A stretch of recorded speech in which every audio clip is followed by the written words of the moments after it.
요즘 새벽에 묵상하고 있는 말씀을 역대하 말씀을 우리가 계속 보고 있는데요.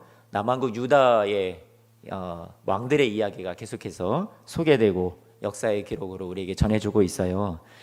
이들의 삶이 얼마나 롤러코스터를 타고 있는지 하나님을 찾고 의지하다가도 다시 하나님을 버리고 또 다시 돌이켜서 하나님을 또 찾고 또 아니면 아예 처음부터 하나님을 찾지도 않는 그런 처음부터 악한 길을 행하였던 우상 숭배를 일삼았던 그런 사람들의 모습도 나오고 있습니다.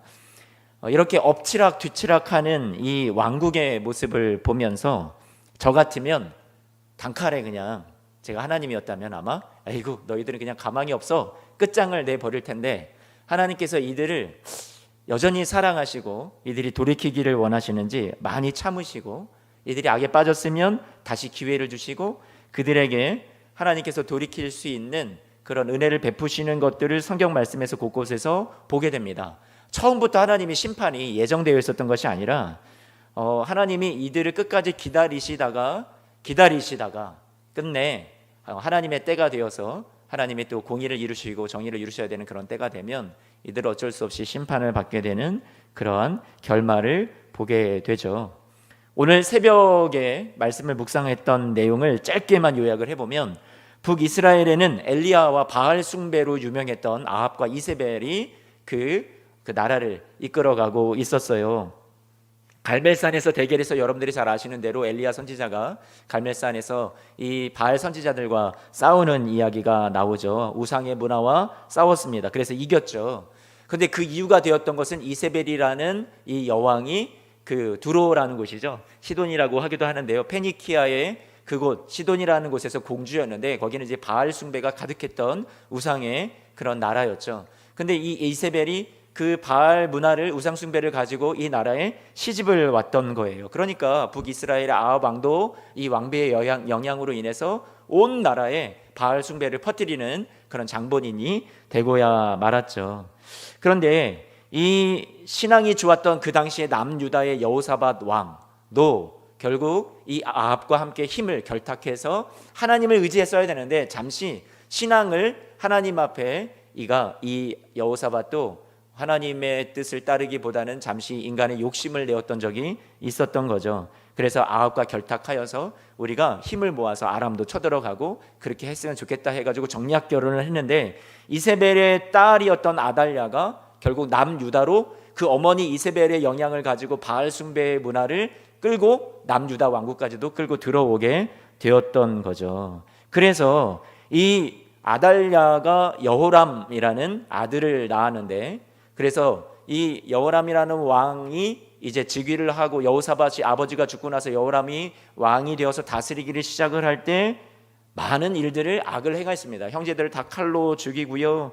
그리고 자기가 이제 8년 동안을 통치하는데 8년 동안 얼마나 많은 악을 저지르고 우상을 숭배를 했는지 그 영향이 이 아달랴라는 그런 자신의 부인 때문에 이런 일들을 행하게 됩니다. 그리고 결국은 나중에 창자가 밖으로 빠져나오는 그런 중한 질병에 걸려서 죽고 마는데요. 여호람 왕을 백성들도 인정을 하지 않아서 왕들이 장사 지내는 곳에 묘실에 이 왕을 모시지 않았다라고 말하죠. 그리고 이제 오늘 저와 여러분들이 읽었던 본문의 말씀, 사실은 이제 내일 토요일 날 새벽의 말씀인데 제가 이제 가급적 금요 기도회 때든 언제든 기회가 되면 또 그때 여러분들에게 이 말씀이 좀 잘 그때 시기에 우리에게 주어질 수 있는 말씀이다 생각이 되면 큐티 말씀을 가지고 제가 가급적 여러분들에게 말씀을 전하고 있어요. 오늘 본문 말씀은 내일은 우리가 큐티 새벽 설교가 없으니까 오늘 같이 나누는 거거든요. 역대하 22장 2절 말씀에 보니까 이렇게 말씀하고 있죠. 아하시아가 왕이 될 때 나이가 뭐라고요? 42세라 그랬는데 열왕기하 8장에 보면 22세다라고 얘기를 하고 있어요. 그러니까 여러분 이 역대기 말씀이 이 역사적인 기록을 참고로 해서 쓰여졌단 말이에요. 근데 열왕기의 말씀을 기록을 참고로 하는데 필사자가 옮겨 적다가 잘못 적은 것으로 보입니다. 그러니까 사본에 이것이 42세다 이렇게 되어 있는데 22세가 맞습니다. 왜냐하면 그의 아버지였던 여러분 이 여호람 왕이 몇 살이었냐면 40세에 죽었어요. 그 다음에 바로 이어서 왕이 되었는데 벌써 42세라고 얘기하면 뭔가 말이 안 맞잖아요. 그러니까 22세가 맞는 것으로 우리가 볼 수 있겠습니다. 성경에는 오류나 실수가 조금씩 다 있어요. 그런데 그것이 제가 여러분들에게 지난번 말씀드렸던 대로 강의를 통해서 하나님께서 이것을 통해서 우리를 의로 교육하고 우리를 바르게 하고 하나님의 사람으로 온전하게 만드는 데 있어서는 전혀 문제가 없다라는 것이 중요한 것이지, 뭐 연도가 틀렸고 나이가 틀렸고 이것이 틀렸다라는 거, 오류가 있다라는 것이 중요하지 않다라는 것을 다시 한번 여러분들에게 말씀을 드리고 싶습니다. 그런데 4절 말씀을 3절 4절 오늘 본문 말씀 3절 4절 말씀을 보니까 이렇게 말하죠. 아하시야도 무엇을 했다고요? 아합의 집 길로 행하였대요. 그의 어머니가 깨어서 아달랴가 깨어서 무엇을 하게 했다고요? 악을 행하게 하였다라고 얘기하고 있습니다. 그의 아버지가 죽은 후에 이 악을 행하는 길을 따라가는 이 아하시야 왕의 모습을 보여주고 있습니다. 여호람이 죽고 남왕국의 왕이 된 아하시야가 북이스라엘의 왕 외삼촌인데 이제 북이스라엘에는 요람이 왕이 되었어요. 이제 길랄 라못으로 가서 아람 왕과 하사엘이라는 사람과 우리가 같이 싸우자 그랬는데 이 외삼촌이 크게 그 전쟁에서 싸움에서 다치고 병들게 됩니다. 그러니까 돕다가 삼촌이 병들어서 이스르엘이라는 북이스라엘의 지역으로 이제 도망가서 거기서 요양을 하게 되는데 그 6절 말씀, 오늘 본문 말씀 6절 말씀을 보니까 이 여호람의 아들 누가 방문했다고 얘기하고 있어요? 아사랴가 방문했다. 이 자꾸만 말이 또 틀리네요. 아하시야 왕을 말하는 거예요. 여기도 아사랴도 좀 잘못 표기가 된 거죠. 아하시야 왕이 여호람의 아들이었던 남왕국의 왕 아하시야 왕이 지금 누구를 방문한 거예요? 외삼촌. 같이 싸우다가 아람을 대적해서 싸우다가 그때 중상을 입어서 지금 병들어 피신하게 되었던 이 요람을 지금 만나러 갔다라는 얘기예요. 6절 말씀에. 그런데 여기에서 7절 말씀을 보니까 이렇게 말씀하고 있습니다. 하나님께서 예후라는 사람을 일으켜서 아합의 집을 심판하는데 때마침 이 아하시야 왕이 자신의 외삼촌인 요람을 방문을 하였고 하나님이 이 아합의 집안을 심판하시기로 작정을 하셨어요. 왜냐하면 우상숭배의 원흉이거든요. 그러니까 하나님이 때를 참고 기다리시다가 결국 심판하시는데 예후라는 사람을 하나님께서 들어 쓰셔서 하나님이 예후를 통해서 그 아합의 집안을 이제 심판을 하시는데 그때 마침 남왕국에 있었던 이 왕 아하시야 왕도 자신의 외삼촌을 만나러 요람을 만나러 이곳에 왔었던 거죠. 한 집안이잖아요. 그 아달랴도 와가지고 남왕국에 우상숭배를 퍼뜨리고 이세벨의 딸로서, 그러니까 온 집안이 다 하나가 한 통속이 되어서 우상숭배를 하고 나라를 정말 하나님이 원치 않는 방향으로만 끌고 가는 거였어요. 그러다 보니까 7절 말씀에 보면 아하시야가 요람에게 갔는데 무엇을 입었다고 얘기하고 있어요? 해를 입었다라고 말씀하고 있어요. 아하시야 왕도 결국 예후의 손에 의해서 죽게 됩니다. 그런데 이것이 누구로 말미암았다고 얘기를 하고 있어요? 누구로부터 말미암았다고요? 그렇죠. 7절 마지막에 보니까 하나님으로부터 말미암았다라고 얘기해 주고 있습니다. 9절 말씀에 보면 이제 남왕국의 이 아하시야가 이제 죽고 나서 그 뒤를 이을 수 있는 그런 왕위를 계속 하나님이 다윗의 후손을 통해서 이어가야 되는데 이 왕위가 약해진 거죠. 다 어린 자녀들밖에 없단 말이에요.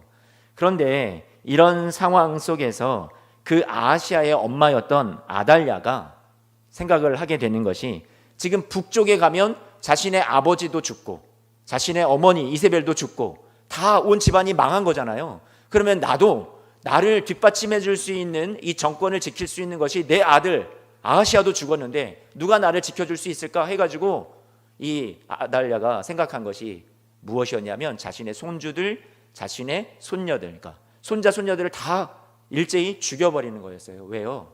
자신의 아하시야의 왕의 뒤를 이어서 누구도 되지 못하게 자기가 정권을 잡아야 되겠다 해서 아달랴가 이제 정권을 잡으려고 이런 끔찍한 일을 행하게 됩니다. 10절 말씀에 보면 그런 내용들이 나와 있죠. 어떻게 해요? 유다 왕국의 집안의 씨를 모두 다 어떻게 했어요? 진멸하였다라고 말씀하고 있습니다.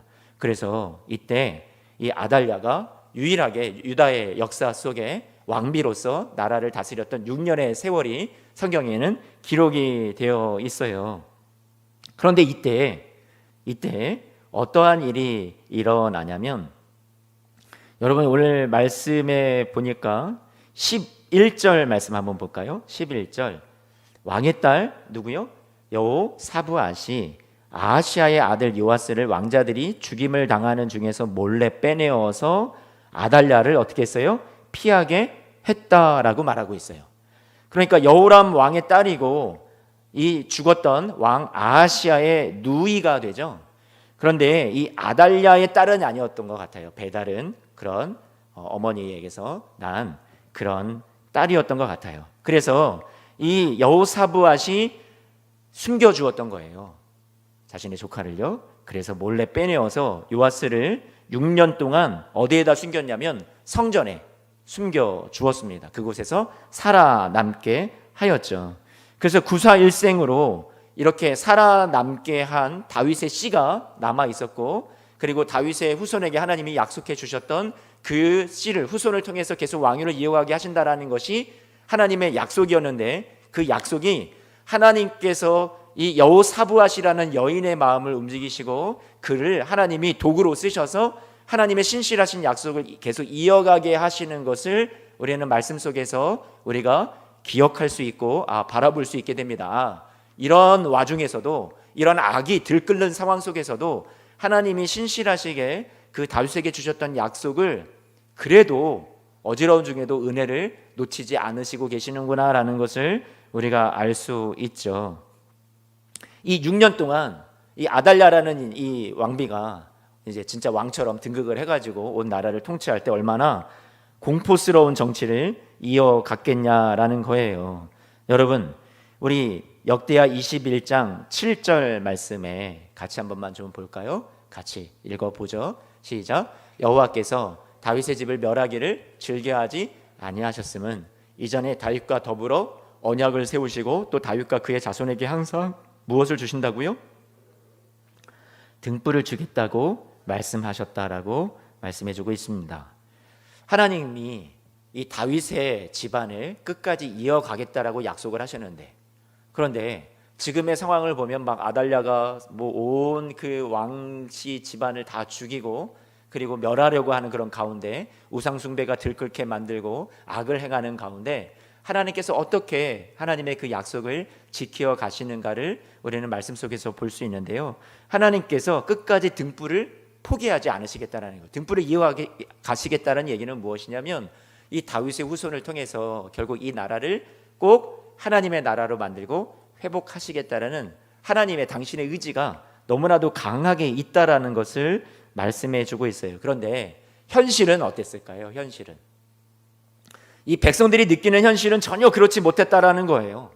하나님께서 이 부패한 다윗 계열의 왕들을 계속해서 바라보시면서 부단히 참으시죠. 그리고 이 아달랴 같은 왕비도 계속 하나님이 참으시는 거잖아요. 하나님이 두고만 보시는 건 아니거든요.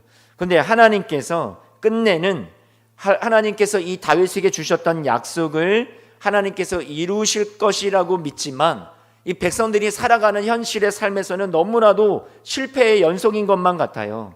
정치적인 실패인 것 같고 결국 끝내는 어떤 일들을 이들이 경험하게 되어 바벨론의 포로로 붙잡혀 가게 돼요.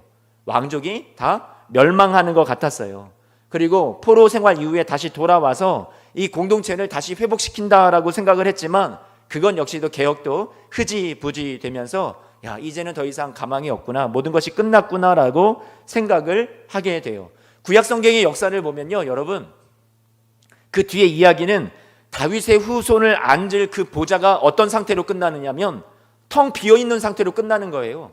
그러면 하나님께서 그 등불을 내가 영원히 계속 유지하겠다라고 이어가게 하시겠다고 약속하셨던 그 하나님의 약속은 어디로 갔냐라는 거죠. 여러분, 어디로 간 걸까요?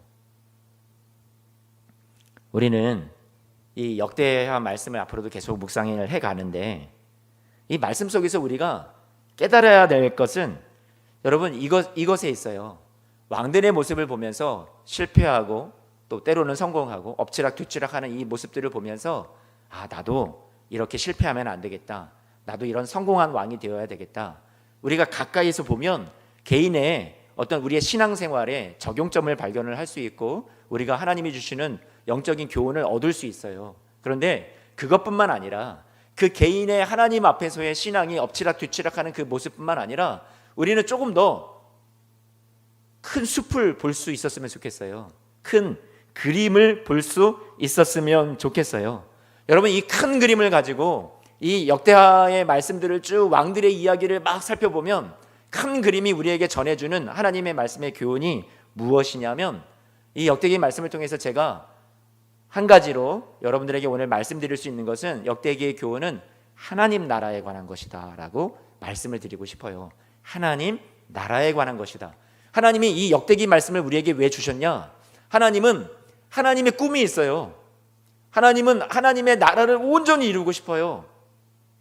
정말로 하나님이 온전히 통치하시는 나라, 우상 숭배가 없고 하나님의 말씀에 대한 불순종이 없고 진정 하나님을 찾고 하나님을 섬기며 모든 약한 자들, 가난한 자들, 그런 모든 사람들을 함께 섬기는 그런 멋진 하나님의 정의와 공의가 이루어지는 하나님의 나라, 그것을 누가 원하신다고요? 하나님이 정말로 만들길 원하셨어요. 그래서 이 세상을 바라보면서 하나님께서 내가 어떻게 이 세상을 하나님이 원하시는 정의와 공의로운 세상으로 만들어줄 수 있는 그런 대리통치자가 없을까? 그것을 이루어줄 수 있는 사람이 없나? 내 마음에 합한 사람이 없나 하다가 찾은 사람이 누구였어요? 다윗이었단 말이에요. 그래서 그 다윗을 통해서 하나님이 이 땅 가운데 대리통치자로 너가 그런 나라 꼭 만들어다오, 그리고 너희 후손들이 그런 나라를 꼭 만들어 주었으면 좋겠다라고 맡기신 거죠. 무엇을요? 사명을 맡겼어요. 그런데 그 사명을 이들이 계속해서 망각해 가는 거죠. 잊어버리는 거예요. 자신들이 하나님의 대리통치자라는 사실을 망각한 채 내가 진짜 왕이야 라고 생각을 하기를 시작을 했던 거죠. 그러니까 하나님을 저버리는 거고요, 하나님을 등지기 시작을 하는 거예요. 하나님께서 정말로 원하셨던 것은 하나님의 나라, 하나님의 기대, 하나님의 바람, 무엇이었을까? 시편 89편 말씀이 우리에게 그것을 잘 알려주는데, 오늘 새벽에도 잠깐만 살펴보았었는데 여러분들과도 같이 좀 살펴보았으면 좋겠어요. 시편 89편 14절 말씀입니다. 14절 같이 한번 볼까요? 자, 함께 한번 읽어봐요. 시작. 의와 공의가 주의 보좌의 기초라. 인자함과 진실함이 어디에 있어요? 주 앞에 있나이다. 이 무슨 말이에요? 하나님이 이 하나님의 나라를 다스리는데 딱 기초가 되는 것, 하나님은 이거 두 가지로 이 나라를, 하나님의 나라를 다스리는 거예요. 하나님의 통치, 그러면 이 두 가지가 너무나도 중요하다는 거예요. 의라는 것은 하나님께서 이 땅에 정의를 이루기를 원하시는 거예요. 악은 심판을 받아야 돼요. 그리고 공의라는 것은 하나님께서 긍휼히 여긴다라는 걸 말하는 거예요. 너무나도 사랑하는 거예요. 약자들을 사랑하세요. 가난한 자들 사랑하세요. 질병과 아픔에 있는 사람들을 사랑하세요. 그런 이 땅을 하나님께서 그렇게 악은 심판받고 의로운 사람들이 행복하고 평강을 누리고, 그리고 하나님께서 정말로 아픔과 연약함 속에 있는 사람들, 질병과 고통 속에 있는 사람들, 고난 속에 있는 사람들을 하나님께서 긍휼히 여기셔서 그들을 위로하시고 그들에게 평강 주시고 그들의 삶을 회복하는 그런 하나님의 나라를 만들기를 원하시는 거죠. 그래서 하나님께서 하늘의 뜻은 이미 하늘에서 작정하셨어요. 이미 하나님의 뜻은 하늘나라에서 이미 완성이 되신 거예요. 그런데 이 하나님께서 품으신 뜻이 이 땅 가운데 어떻게 이루어져야 돼요? 이 땅에 대리자들을 통해서, 이 땅에 하나님이 사명을 맡기신 그런 분봉왕들, 대리 통치자들을 통해서 이 땅 가운데 어떻게 해야 되는 거예요? 하늘의 뜻이 이 땅 가운데 똑같이 이루어져야 되는 거예요. 그것을 이루기 위해서는 누가 필요한 거예요? 우리의 협력이 필요한 거였어요. 그래서 하나님께서 이 땅 가운데 왕들을 세우신 거고, 하나님이 다윗과 같은 그런 왕이 꼭 세워져서 다윗의 후손들도 다 이 다윗의 길을 따르기를 원했던 거죠. 그런데 그렇게 하나님이 원하시는 정의와 공의를 이루고 인자와 긍휼로 백성들을 사랑하는 그런 통치가 이루어지지를 않게 되었던 거죠. 하나님이 뭐라고 얘기를 하셨냐면 3절 4절 말씀 같이 한번 볼까요? 시편 89편 3절 4절 함께 보죠. 이렇게 말씀하세요. 나는 내가 택한 자와 언약을 맺으며 내 종 다윗에게 맹세하기를 내가 너의 자손을 영원히 견고하게 하고 내 왕위를 대대에 어떻게 하겠다? 세우겠다라고 말씀하셨어요. 자, 그래서 하나님께서 어떤 일을 실제로 하셨냐면 9절 10절이에요. 시편 89편 9절 10절 같이 한번 말씀을 읽어봐요. 시작. 주께서 바다의 파도를 어떻게 하세요? 다스리고 그 파도가 일어날 때에 어떻게 하신다고요? 잔잔하게 하셨다. 그리고 10절 말씀, 주께서 라합을 죽임당한 자같이 어떻게 하세요? 깨뜨리시고 주의 원수를 주의 능력의 팔로 어떻게 하신다고요? 흩으셨다. 여기서 말하는 바다라는 것, 파도라는 존재, 이것은 이 세상이 하나님의 나라로 만들어져야 되는데 그것에 대항하는 그런 것은 악한 그런 세력을 말하는 거예요. 그런 물결을 말하는 거예요. 바다나 파도라는 것이 10절 말씀에 보면 주께서 라합을 죽였다 그랬는데 라합을 죽임당한 자 같이 깨뜨렸다고 하는데 이 라합이라는 것은 어떤 이 바다를 그런 주장하는 그런 어떤 괴물 같은 존재, 성경에 이런 상징적인 존재들이 나오는데 우리가 기생 라합을 생각하면 안 되고요. 여기서 말하는 라합이라는 존재는 어떤 이 땅에 악을 행하는 그런 악의 세력, 원수의 세력을 총칭하는 그런 상징적인 존재를 라합이라고 하는 거거든요. 그런데 주님께서 어떻게 하셨다고요? 그 손으로, 그의 능하신 팔로 어떻게 하셨다고요? 그것을 깨뜨리시고 흩어버리셨다라고 말씀하고 있어요. 하나님이 이 땅 가운데 있는 모든 악을 무너뜨리시고 그리고 이 땅 가운데 하나님이 심판하시고 진정 하나님이 원하시는 그런 나라를 세우기를 원하신다라는 것을 우리에게 가르쳐주고 있어요. 마귀의 일을 멸하시는 거죠. 그래서 이 땅 가운데 진정한 하나님의 나라를 세우기를 원하시는데 25절 말씀이에요. 25절 89편 25절 말씀 같이 말씀을 한번 봐요. 시작. 내가 또 그의 손을 바다 위에 놓으며 오른손을 누구의 손을? 다윗과 그의 후손의 왕들의 손을 어디에 놓는다고요? 바다 위에 놓으신대요. 오른손을 강들 위에 놓으신대요. 그 물들이 바다나 파도가 의미했던 것들, 이런 것들이 말하는 것이 하나님 나라를 대적하는 모든 악한 세력이라면 지금 다윗과 그 왕들 후손을 통해서 하나님이 원하셨던 것은 무엇이냐면 그들의 손을 통해서 이 바다와 강에 있는 모든 악한 것들이 이 땅 가운데 다 물러가고 어떤 세상을 만들기 원하셨던 거예요? 진정한 하나님의 나라를 하나님이 이 통치자들, 대리 통치자들을 통해서 이루기를 원하셨던 거죠. 근데 이들이 결국 이거는 어떤 것을 통해서 이루어지냐면 아까 여러분들에게 말씀드렸던 대로 14절 말씀처럼 하나님께서 정의와 공의를 이 땅 가운데 행하고 그리고 인자와 그리고 긍휼을 나타내는, 백성들을 정말로 사랑하는 그 왕들이 나타날 때 이 땅이 이렇게 하나님의 나라로 변해갈 수 있었던 거예요. 그리고 악이 무너지고 모든 그런 파도와 원수의 대적들이 다 떠나가게 만드는 그런 세상을 하나님이 너무나도 기대를 하셨던 거죠. 꼭 그런 세상을 만들어 주기를. 그런데 그렇게 되지를 못했던 거죠. 그래서 38절 말씀부터 우리가 좀 보기를 원하는데요. 89편 38절 말씀 38절에서 45절까지 한번 봐요. 시작. 그러나 주께서 주의 기름 부은 자에게 어떻게 하셨다고요? 노하사 물리치셔서 버리고 주의 종의 언약을 미워하사 그의 관을 땅에 던져 욕되게 하셨고 모든 울타리를 파괴하시고 요새를 무너뜨리시고 길로 다니는 자들에게 탈취를 당하고 이웃에게 욕을 당하고 42절 대적들의 오른손을 높이고 그들의 모든 원수들을 기쁘게 하시고 그의 칼날을 이 다윗과 그의 후손들의 칼날이 둔하게 되고 전장에서 버티지 못하게 되고 그의 영광을 그치게 하시고 왕위를 땅에 엎으시고 그 젊은 날들을 짧게 하시고 그를 수치로 덮으셨다. 이런 일들이 여러분 오늘 말씀을 보면 그대로 재현되고 있잖아요. 그런 왕들이 일찍 죽고 전쟁에 나가서 죽고 병들어 죽고 그렇게 여러 가지 이런 일들을 경험하게 되더라는 거죠. 그러면 어떤 생각이 들까요? 이 백성들에게. 여러분 이 백성들이 이 역대한 말씀을 또 나중에 후손들이 바벨론 포로에서 돌아와서 이 말씀을 보면서 어떤 생각이 들어요? 어떤 생각이 드냐면 이 말이 드는 거예요. 49절, 50절, 51절 89편에 이 말씀들을 같이 한번 좀 읽어봐요. 같이 읽겠습니다. 시작. 주여 주의 성실하심으로 다윗에게 맹세하신 그 전에 인자하심이 어디 있나이까. 주는 주의 종들이 받은 비방을 기억하소서. 많은 민족의 비방이 내 품에 있사오니 여호와여 이 비방은 주의 원수들이 주의 기름 부음 받은 자의 행동을 비방한 것이로소이다. 이들의 탄식이 무엇이냐면 아니 하나님이 약속하셨던 그 하나님의 나라는 어떻게 된 겁니까? 하나님이 우리를 버리지 않겠다고 약속하셨던 그것은 하나님 이 땅 가운데 내가 현실로 보지 못하고 있는데 그럼 우리는 망한 것 아닙니까? 하나님이 우리를 버리신 것 아닙니까? 하나님이 영원히 우리를 사랑하시겠다, 우리를 붙잡아 주겠다 하셨던 그 약속은 이제 하나님 헛된 약속 아닙니까? 거짓말 아닙니까? 우리는 이게 뭡니까? 이렇게 그들이 이야기를 하고 있다라는 거죠. 그런데 여러분 정말로 그랬을까요? 정말로 이렇게 망하고만 만 것일까요? 여러분들의 삶을 한번 보세요.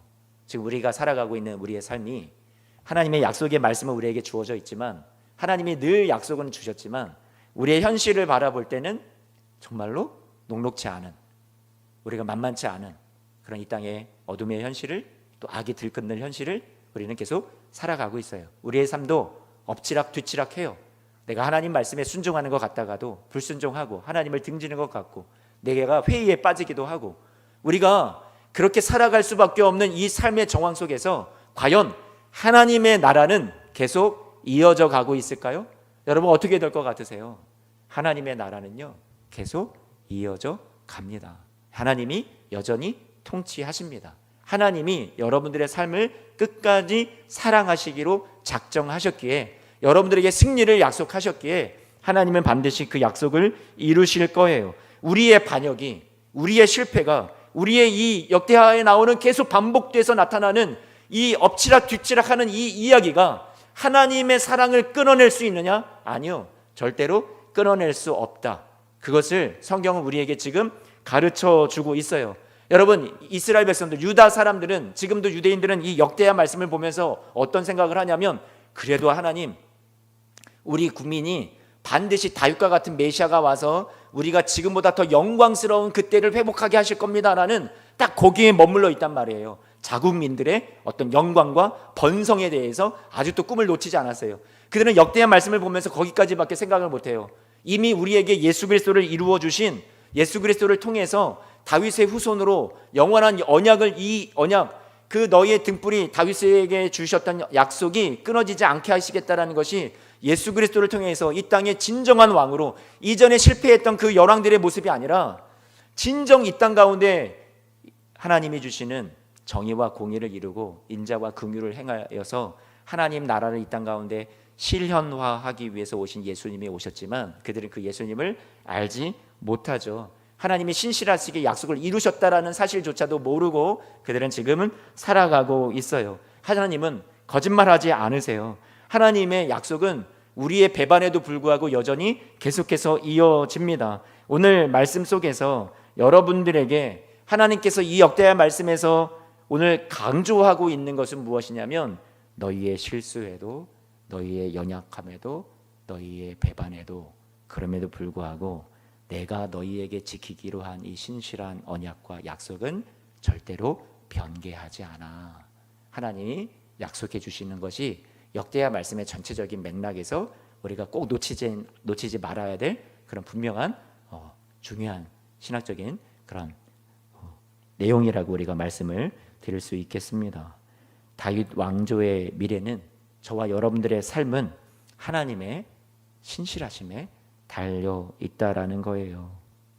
하나님이 일방적으로 인애와 진실을 우리에게 하나님께서 주시는 것이죠. 그런데 두 번째, 하나님이 일방적인 사랑하심으로 인해서 약속은 반드시 여러분의 삶에도 이루어 주시고 여러분들에게 최후의 승리가 주어질 것이지만, 우리에게 하나님께서 파트너로서 우리에게 요구하는 그런 하나님께서 영적인 그런 삶이 있다라는 것을 우리가 놓치지 않았으면 좋겠어요. 이들의 삶을 보면 하나님이 어쨌든 끝까지 하나님께서 포기하지 않고 긍휼히 여기시고 사랑하시겠지만, 때로는 징계하시고 돌이키게 하시고 하나님 앞에 다시금 회개하고 하나님의 말씀을 순종하는 사람들로 하나님이 계속해서 빚어가실 것인데, 하나님께서 이들에게 정말로 원하셨던 것은 그 하나님의 긍휼하심만 우리가 받아만 누리는 것이 아니라, 우리가 그 하나님의 긍휼하심에 반응해서, 그 기대에 부응해서 우리의 삶이 더욱더 거룩해지기를 하나님께서 원하신다는 사실이에요. 그래서 사도 바울이 이 모든 것을, 구약의 모든 것과 그리고 신약의 예수 그리스도를 통해서 보여주신 은혜를 생각을 할 때 그 긍휼하심에 힘입어서 이렇게 이야기를 하죠. 로마서 12장 말씀에 1절 말씀 어떻게 얘기해요? 형제들아, 내가 하나님의 모든 무엇으로? 자비하심으로 너희를 권하노니 너희 몸을 하나님이 기뻐하시는 거룩한 산 제물로 드려라. 이는 너희가 드릴 무슨 예배라고요? 영적 예배니라라고 말씀해 주고 있죠. 여러분, 이 영적인 예배, 하나님의 모든 자비하심으로 우리에게 권하셨대요, 사도 바울이. 그런데 그 자비하심, 인자하심, 긍휼하심, 하나님의 약속은 변개하지 않아 우리를 일방적으로 사랑하셔. 우리의 배반에도 불구하고 하나님은 우리를 사랑하셔. 그것에서 끝나는 것이 아니라 정말로 그 긍휼하심을 안다면 우리의 삶이 어떻게 해야 된다고요? 하나님이 기뻐하는 것을 우리가 효심에 지극하여서 난 이렇게 하나님께 기쁨이 돼야지, 나 이렇게 하나님께 영광 돌려야지 하는 우리의 삶이 자연스럽게 뒤따라오는 삶의 예배자가 되어야 된다라고 말씀 우리에게 계속해서 강조해 주고 있습니다. 그래서 오늘 이 말씀을 통해서 여러분들에게 하나님께서 말씀해 주시는 또 한 가지 교훈은 이 말씀을 좀 같이 읽어봤으면 좋겠어요. 에베소서 2장 5절, 6절, 7절 말씀입니다. 에베소서 5장 2절, 6절, 7절 같이 한번 찾았으면 함께 읽어봐요. 시작. 허물로 죽은 우리를 그리스도와 함께 살리셨고 너희는 은혜로 구원을 받은 것이라. 또 함께 일으키사 그리스도 예수 안에서 함께 하늘에 앉히시니 이는 그리스도 예수 안에서 우리에게 자비하심으로써 그 은혜의 지극히 풍성함을 오는 여러 세대에 어떻게 해요? 나타내려 하려 하심이라 라고 말씀해주고 있어요. 하나님이 우리를 은혜로, 정말로 하나님의 일방적인 은혜로, 하나님께서 우리의 배반에도 우리가 원수되었음에도 우리가 죄인이었을 때에도 사랑해 주셔서 이런 놀라운 은혜로 구원을 베풀어 주셨는데, 하나님이 우리에게 자비하심으로써 은혜를 베풀어 주신 이유가 뭐예요? 우리를 통해서 오는 여러 세대에 여러분이 축복의 통로가 되고 하나님께 쓰임받는 그런 하나님의 자비하심을 받은 그것에 기대에 부응하는 사람이 되어서, 효심이 지극한 사람이 되어서 우리가 하나님의 은혜 받은 것을 여러 세대에 나타내는 그런 사람이 되게 하기 위해서 하나님의 기대와 소망이 있다는 사실을 우리가 놓치지 않았으면 좋겠습니다. 베드로전서 2장 9절 말씀에 보면 이렇게 말씀하고 있어요. 우리 같이 한 번만 말씀을 읽어봐요. 함께 읽습니다. 시작. 그러나 너희는 택하신 족속이요 왕같은 제사장들이요 거룩한 나라요 그의 소유가 된 백성이니 이는 너희를 어두운 데서 불러내어 그의 기이한 빛에 들어가게 하신 이의 아름다운 덕을 어떻게 해요? 선포하게 하려 하심이라. 우리를 택하신 족속이며 누구라고 말씀해주고 있어요? 왕같은 제사장들이다라고 말씀해주고 있어요. 구약시대 다윗 때에 하나님이 이 왕들을 통해서 내가 이런 세상을 원한다, 너희가 이런 세상을 만들어 줄래? 얘기를 했다면, 지금은 역대의 말씀을 통해서 우리가 신약의 시대에 우리에게 적용을 한다면 우리가 지금 왕같은 존재들이래요.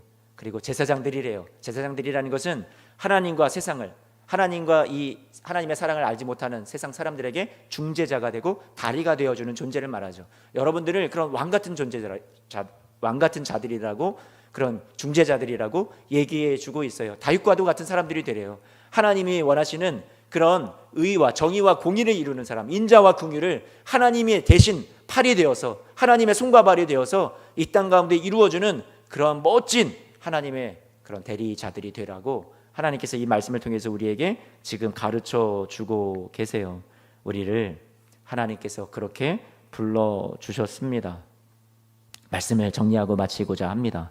오늘 말씀의 제목이 무엇이냐면 킹덤이에요. 킹덤, 하나님의 나라. 여러분, 이 역대한 말씀을 통해서 우리가 놓치지 않아야 될 것은 하나님의 나라 관점으로 이 말씀을 계속 봤으면 좋겠어요. 킹덤이라는 그런 드라마가 있는데, 그 지금 아주 대한민국에서 뜨고 전 세계적으로 유명하다고 하는데, 무슨 괴물들이 나오는 그런 영화예요. 우리 어른들은 절대로 보지 않을 것 같은 그런 영화인데, 제가 이 킹덤이라는 단어를 써서 우리 젊은이들은 딱 그 단어가 떠오를 텐데요. 이 킹덤이라는 단어, 하나님 나라를 말해요. 헬라어로, 원어로는 바실레이아 그런 말을 하는데, 하나님께서 이 땅을 정말 하나님의 나라로 만들기를 원하세요. 하나님의 나라의 동역자가 그리고 필요하세요. 여러분들에게 지금 코로나19의 시기에 우리가 이곳에 와서 위로받아야죠. 하나님이 우리의 문제를 해결해 주셔야죠. 그런데 그것보다 더 중요한 것이 한 가지가 있다면, 그것은 우리가 더 이상 하나님 앞에 나와서 하나님 나를 좀 위로해 주세요, 하나님 나 좀 보세요, 나에게 평안을 주세요. 하나님은 당연히 여러분들을 지켜주세요. 하나님이 여러분들을 세상 끝날까지 보호하실 거예요. 하나님이 여러분들에게 최후 승리를 안겨주실 거예요. 여러분들의 지금의 현재 이 곤고하고 아픔의 삶을 하나님께서 가만히 내버려 두지 않으실 거예요. 하나님이 반드시 승리로, 하나님이 가장 좋은 것으로, 하나님이 선으로 갚아주실 거예요. 그거는 보장되어 있어요. 그렇다면 우리가 하나님 앞에 나와서 하나님 나의 아픔만을 보는 것이 아니라 이 세상을 좀 바라봤으면 좋겠어요. 하나님의 나라를. 지금 이 하나님의 나라가 어떻게 되어가고 있는가. 모든 정치와 모든 종교와 교육과 모든 군사적인 것, 모든 경제, 이 코로나의 어떤 이런 모든 의학적인 이런 질병의 아픔, 이런 모든 문제를 우리가 가슴에 끌어안고 하나님 이 땅 가운데 하나님의 나라를 이루는 제가 동역자가 되게 해주세요. 하나님 저의 기도가 그렇게 하나님 앞에 쓰임받는 그런 하나님 일꾼이 되게 해주세요. 하나님 마음에 하나님 제가 합하여서 효자 되어서 내가 이런 긍휼하심을 받았는데 이미 넘치도록 은혜를 받았는데 이곳에 와서 또 하나님 은혜 나는 부족합니다. 하나님 은혜를 주세요. 나는 하나님 왜 받은 것이 이렇게 적습니까? 하는 그러한 하소연하고 그렇게 아파만 하는 시간이 아니라 제가 여러분 아픔을 제가 여러분 무시하라는 얘기가 아니라요. 하나님 앞에 나와서 여러분의 아픔이 다 위로 받으셨으면 좋겠어요. 여러분들이 정말로 평강이 임했으면 좋겠어요. 그런데 그것은 이미 보장되어 있어요. 그렇다면 하나님이 여러분들이 구하기 전에 너무나도 잘 아세요. 무엇을 주셔야 할지. 그렇다면 우리가 하나님의 나라를 위해서 같이 기도했으면 좋겠어요. 여러분 이런 앞에 한 번만 좀 띄워주세요. 사진. 여러분 이게 뭔지 아세요? 뭐예요 여러분? 에너자이저라는 건전지예요. 건전지. 여러분 에너자이저라는 에너지가 뭐예요? 뭐 힘, 어떤 뭐 에너지, 전류 뭐 이런 거를 말하는 거거든요. 그런데 에너자이저라는 말은 그것을 흘려보내주는 것, 어떤 사람을 말하는 거예요. 어떤 활력을 주는 사람 이런 의미가 되고 아니면 활력을 전류를 흘려보내주는 힘을 전류를 에너지를 보내주는 어떤 건전지를 에너자이라고 이렇게 좀 표현을 했잖아요. 사물을 가리켜서 그러니까 어떤 사람이나 사물을 말하는 거예요. 에너자이저. 그런데 여러분 또 한 가지 제가 이것을 좀 말씀을 드리고 싶은데 킹덤이라는 뭐가 있어요? 하나님 나라라는 것이 있어요. 하나님의 나라 킹덤 왕국이라는 말이에요. 그런데 이쪽에 가면은 그 통일교가 있죠. 통일교에 무슨 뭐 본부가 있는 것 같은데 본부까지는 아닌데 이쪽 지역에 무슨 뭐 하나 건물이 있더라고요. 여호와의 증인도 있어요, 권사님? 여호와의 증인은 제가 못 봤는데 그것도 있군요, 권사님. 그 통일교 왕국회관이라고 또 있어요, 그렇죠? 이 주위에 또 있던데 그 왕국이라는 말 너무나도 좋은 말인데 이게 이단들이 막 다 빼앗아 가서 막 쓰고 있어요. 하나님의 나라라는 말, 왕국이라는 말이거든요. 하나님이 다스리시는 나라, 왕이 되시는 나라, 하나님의 통치가 이루어지고 모든 악은 다 이 세상에서 떠나가고 굴복하고 하나님만이 정말 다스리시는 나라. 그런 나라를 우리가 어떻게 해야 돼요? 같이 만들어 가야 돼요. 그런데 아까 에너자이저라는 말을 했죠.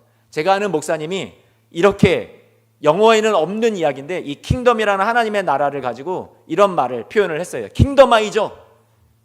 에너자이저가 뭐예요?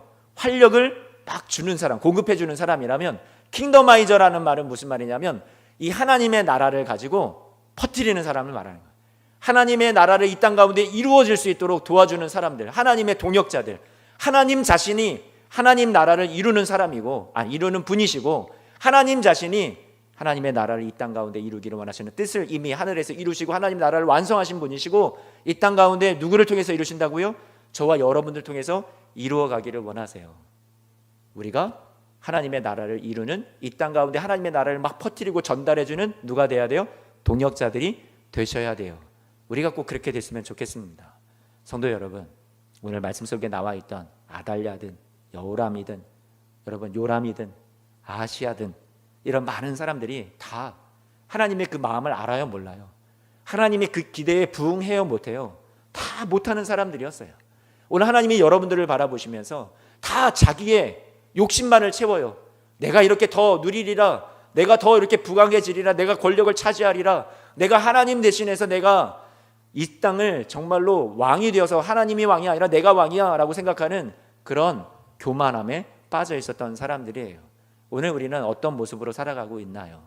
오늘 저와 여러분들이 하나님 나라의 동역자가 되고 내가 이 삶의 주인이 아니라 왕의 자리에서 내려와서 하나님만을 정말로 왕으로 모시는, 그리고 하나님이 무엇을 기뻐하실까? 무엇을 원하실까? 생각해서 우리가 주님 앞에 하나님 나 좀 위로해 주세요. 하나님 나 좀 제발 살려주세요.